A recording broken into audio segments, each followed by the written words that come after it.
I know how terrible the cap situation is. I know they traded away the first and second picks they have in this coming year's draft.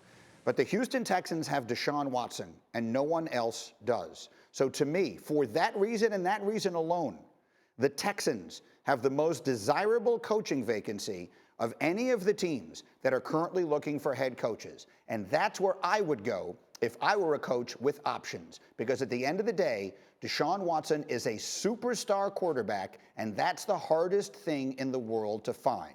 That's what I think. Jeff Saturday, you look like you're laughing. I know you agree with me, and you know I'm a genius. Yeah, you know why your genius is never going to be appreciated? Because you have days like this, where a guy can give a good speech and you're all in. Joe Judge give a good speech, you're all in. Deshaun Watson give a good speech, you're all in, baby. Like you amped up, man. Hey, let me give you a team. How about the Los Angeles Chargers? Jeff. Hey, Jeff. Yo. Yeah. Jeff. Go ahead, Marcus. Jeff, tell him what you need to tell him, Jeff. Tell him what you tell everybody. That's crazy. You are high. That's exactly. That's just for you, Greeny. That is just for you. Because my man, like, I listen to you. I love it. The whole genius. No, man. Days like this, they set you back, right? I mean, the Los Angeles Chargers are the job you want. I mean, think about it. You got Herbert, you got Allen, you got Williams, you got Bosa, you got I mean, just keep going on. When Derwin James comes back, when Pouncey comes back from injury, listen, this is the team that coaches are going to line up for. Tom Telesco, their general manager, has done a fantastic job of building this roster, and you saw a quarterback in the making with Justin Herbert. Listen, I love Deshaun. I love what he said. I love he's been called Michael Jordan, all those things. But Greeny, man, you are swayed too easy with the golden tongue, man. We got to hone you back in, man. Too many speeches are changing your mind. Deshaun Watson was 88% of the Texans' offense this year, by the way, which is the most by any individual player in NFL history. Marcus, tell Jeff he's crazy.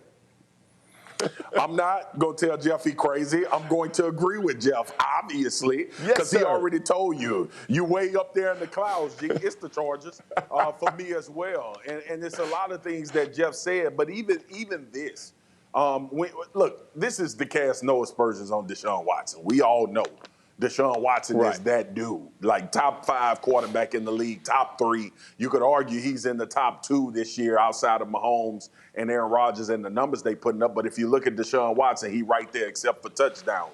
But when you think about the Los Angeles Chargers, first of all, this team is not far removed from going to the playoffs. This team is not far removed from if they get everybody healthy, like Jeff said, this team could be one of the most dangerous teams in the league next year with everybody back. Bosa was injured. We forget about Melvin Ingram. We forget about Derwin James. Yes. Like all of those dudes just mentioned. And not to mention this, Jeff, it's L.A.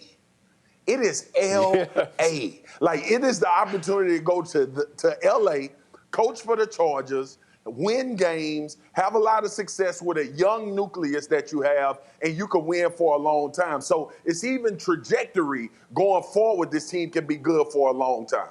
Well, let me say this very quickly about the LA piece of this. You could be, if you're the coach of the Chargers, you could have that rarest of rarities, which is to be a famous person in Los Angeles and have total anonymity because no one there cares. No one there is paying any attention to it. You want to play in an empty stadium? That's your choice. But that's not even the point I would make about the Chargers. You know what the Chargers aren't going to do for the next 10 years? Win the AFC West. Because Patrick Mahomes is about to have a Brady-esque run in the AFC West, so he's going to have that division on lockdown forever. The AFC South is the division where you want to go coach. Graziano, I think you're shaking or nodding your head. Well, look, you and I are in agreement on Deshaun Watson. I mean, the year he just had is going to be underappreciated because they didn't win enough games. But, you know, there are issues in Houston, and you underlined some of them. There are issues with the Chargers. You know, that team has not had consistent success. Look, the most desirable jobs are like Seattle and Kansas City. Those don't come open because they're successful, well-run organizations. So whatever job you take is going to have warts. But I think when you look at Houston and you look at the draft pick situation, not having a first and second round pick, all of these situations are rebuilds to some extent. In Houston, you have fewer tools to rebuild around Watson than you might have in Jacksonville to build around Trevor Lawrence or with the Chargers to build around Justin Herbert. And that's why those jobs are more appealing to potential coach candidates. Okay, we will see. Again, Jacksonville is the one everyone keeps pointing to because of all the cap space they have. And I will just say this. We've seen a lot of teams that have a lot of cap space, and 2 years later, they still stink. It's one thing to have all that money. It's another thing to spend it in the right places. Thank you for watching ESPN on YouTube. For live streaming sports and premium content, subscribe to ESPN+.